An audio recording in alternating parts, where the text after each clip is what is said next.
عارفاكوا هتزعلوا مني. عارفاكوا هتقولي لي يا نصر حرام عليكي، ما ينفعش الكلام ده. عارفة مش انتوا، في البعض. وعارفة هتقولوا لي يا نصرة لا الكلام ده مش صح. ايا كان، ايا كان صح او مش صح، بس ده الواقع ودي الحقيقة اللي انا هقول لكم عليها.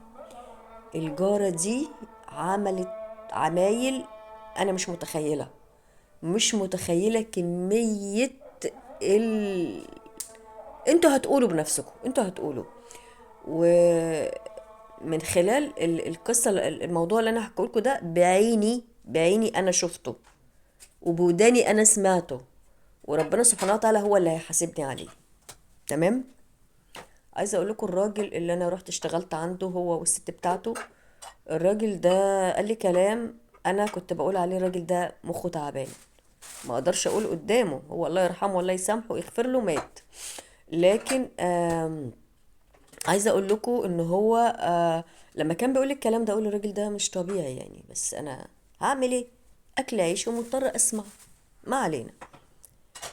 تابعوا الفيديو كده معايا، الفيديو فيه قصة آه يعني هي مش جديدة عليكم على فكرة. يعني اكيد ناس كتير حساها وشايفاها، بس في تحذير منها. وفيها احكي لكم يعني حاجه، يعني يمكن مش عارفه، يمكن البعض ما سمعش قبل كده، او انا قبل كده ما قلتهاش. انا زي ما بقول لكم كده، الميه مقطوعه بقالها 3 ايام، خميس وجمعه وسبت، والنهارده الساعه 3 ونص بالليل انا بسجل الفيديو ده. تمام. مش عارفه ايه حكايه الميه، والنت الحمد لله برضو مقطوع. فقلت اسجل الفيديو ده وهنزل اروح اكل عيشي، واحاول ان انا اسجل الفيديو واحمله في الشغل، لان النت برضو نفس الحكايه. وطبعا اكتر حاجه مضايقاني ان الدنيا مبهدله كده، يعني ده بيعيني اكتر. فقلت لا يا بيه نصرة بقى كفاياكي كده، قومي وروقي الدنيا. اروق الدنيا ازاي وانا مفيش ميه؟ قلت في شويه ميه في البرميل في الحمام، هلم المواعين دي كلها تحت المطبخ، تحت الحوض في المطبخ، واصبن الرخامه دي، وامسك الارض كده مجيره من التراب اللي القط بحتره. همسك الارض اغسلها غسله بنت لذينه، مع المطبخ، مع طرقه المطبخ، وهلم المواعين مع بعض. مهم يعني فيديو كده هو مش شغل كتير، ولكن هينشطكم كده وهيفرفشكم، وتقوموا كده تنشطوا مع نصرة. وبرضو انتوا اللي دايما بتدوني طاقة ايجابية، ربنا ما يحرمني منكم ابدا. ربنا يسعدكم جميعا، ربنا يكفينا ويكفيكم شر المرض وشر المستخبي. كنت كان وقتها عمري 34 سنة، كنت بشتغل عند واحد ومراته وعندهم عيلين. المهم الراجل الله يرحمه، يعني الله يرحمه ويسامحه يا رب، كان راجل طيب. لقيته هو لما بيجي يتكلم لازم تسمعي له، يعني ما ينفعش تطنشيه، لا ده انت بليلتك فله يعني. لو مراته بيكلم مراته او ابنه او انا، لازم نقعد ونسمعه. ما ينفعش ان احنا مش فاضيين او نطنش او كده، لا، اليوم ما يعديش. هنا دخلت المطبخ طبعا، لميت الحاجه وبتاع، فكان الكلام اللي كان مثلا يخش يقول لي ايه؟ الشيطان. نهار اسود، بسم الله الرحمن الرحيم، اعوذ بالله من الشيطان الرجيم. الشيطان كويس. ايه رب الراجل المجنون ده بسر يعني؟ الشيطان ما عملش حاجه، كل اللي عمله ربنا سبحانه وتعالى كان بيحب الشيطان، وكان هو في رحمة ربنا. ولما جه ربنا سبحانه وتعالى عمل البني آدم، يعني جه ربنا عمل البني آدم، وكانش ربنا سبحانه وتعالى لسه نفخ في البني آدم اللي هو سيدنا آدم وستنا سيدنا آدم عليه السلام. يعني سيدنا آدم اللي اتعمل، مش عارفة يا جماعة والله أنا مش فاكرة. المهم جه بقى بعد ما كده قال الشيطان، ربنا يعني قال للشيطان اسجد. فالشيطان استكبر، قال اسجد ايه؟ ده انا من نار وده من طين، ازاي اسجد له؟ وطبعا انتوا عارفين بقيه القصه.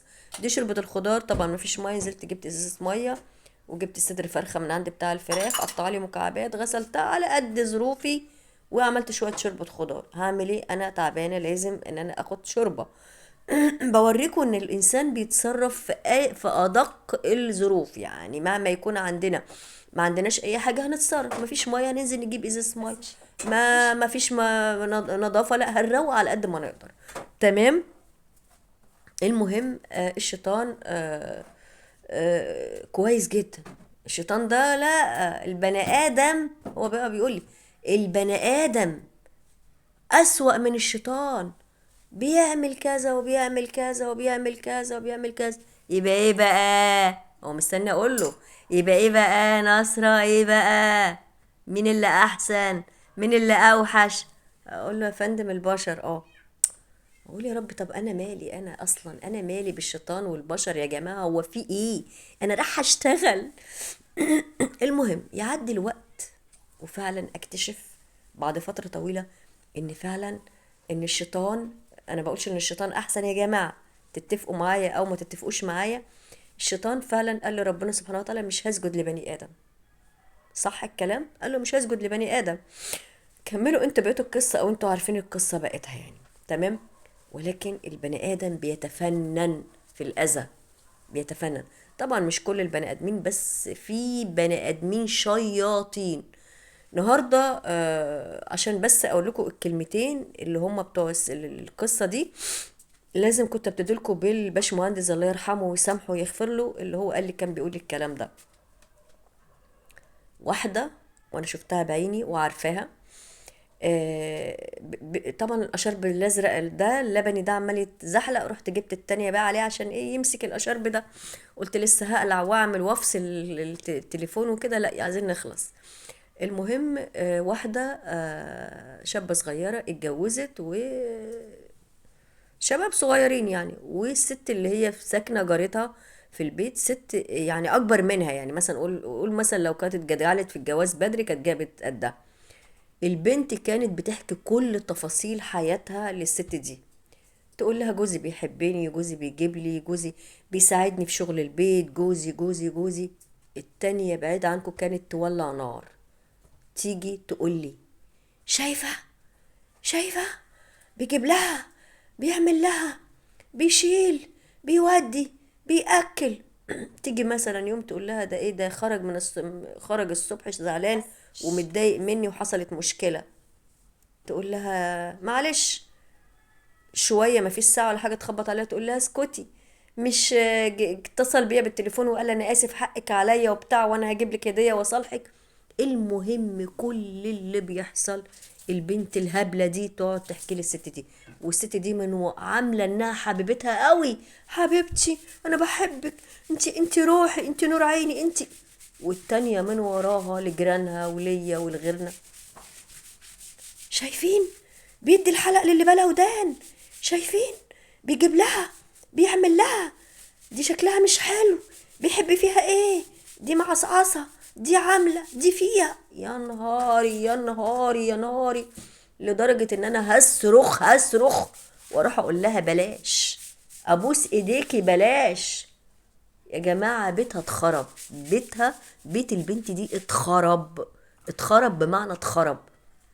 بعد ما كان جوزها بيجي والبيت كله سعادة ولسه مخلفين طفلة صغيرة، والبيت كله سعادة ورضا وبيحبها وشباب صغيرين متجوزين، البيت اتخرب، بقى في خناق وبقى في نكد وبقى في ان هو ساب البيت ومشي. والله العظيم الكلام ده حصل، والله العظيم الكلام ده حصل. الناس بتحاكم ربنا، استغفر الله العظيم يا رب.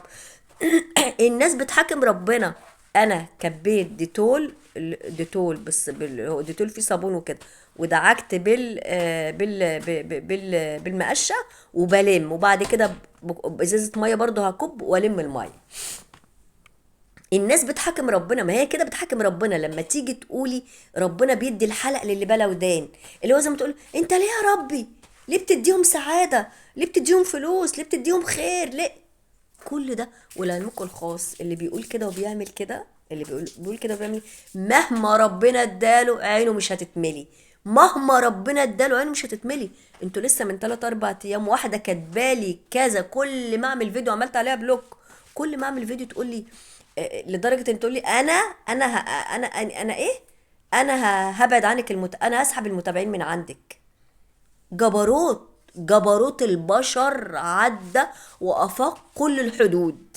ومحدش يقول لي ان انت يا نصرة انت كلامك غلط، لا، احنا بنعيش وبنشوف ده.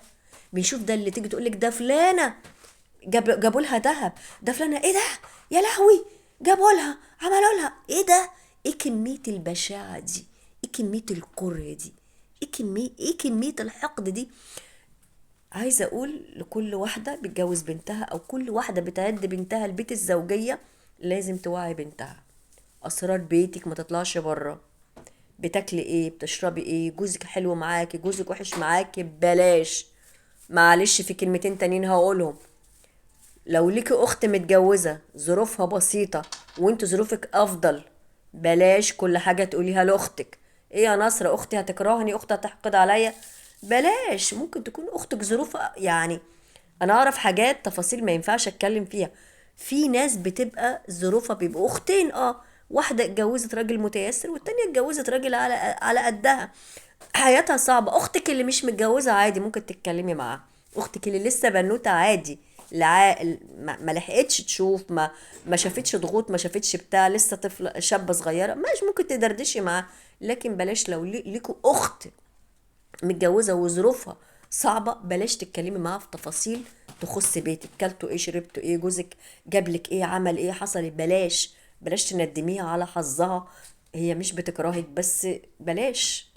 بلاش عشان كل حد بيختلف عن اي حد، ممكن يبقى اختين بس مختلفين عن بعض. عايزه اقول لكم العين فعلا، العين في ناس جواها كميه شر رهيبه. حبايبي الحلوين، حبايبي الغاليين، انا بقول لكم الكلام ده من واقع تجارب انا شفتها وعشتها. والله العظيم انا كنت بسمع الكلام عماله اكل في نفسي، اقول ازاي الست دي كده، ازاي الست دي كده كارهه الخير لشابه صغيره. يعني لو هي اتجوزت بدري كانت خلفت واحده في سنها، ليه بتتكلم عليها كده؟ ليه كميه الحقد ده، ليه كميه الشر ده، ليه كميه القرف ده؟ ارجوكوا اسمعوا كلامي. اللي بتعدي بنتها للجواز او بنتها بتتجوز او عروسه جديده توعيها. اي نعم البنات ما بتسمعش الكلام، بس برضو الزن على الودان امر من السحر. لازم تحصنوا ولادكم وتحصنوا بيوتكم. مفيش سر يخص بيتك، اكلك شربك حياتك، جوزك كويس معاكي، جوزك جابلك حاجه ما جابلكيش حاجه، بلاش الكلام ده يطلع بره عشان بيوتكم ما تتخربش. وتعالوا بقى شوفوا ايه رأيكم في النظافة كده، الدنيا نطفت بقت تمام كده. ادعوا لي كده حبايبي الغاليين كده من قلبكم ان ربنا يشفيني ويعافيني. وشيروا الفيديو، شوفوا حتى منه 4 دقايق، انا كده لميت المواعين يا روقت على قد ما قدرت. آه، ادعوا لي كده ان ربنا يشفيني، وشاهدوا جزء من الفيديو واعملوا له لايك عشان اليوتيوب يقترحه. بحبكم جدا، ربنا يا رب يكرمكم جميعا، اشوفكم على خير ان شاء الله في فيديو جديد.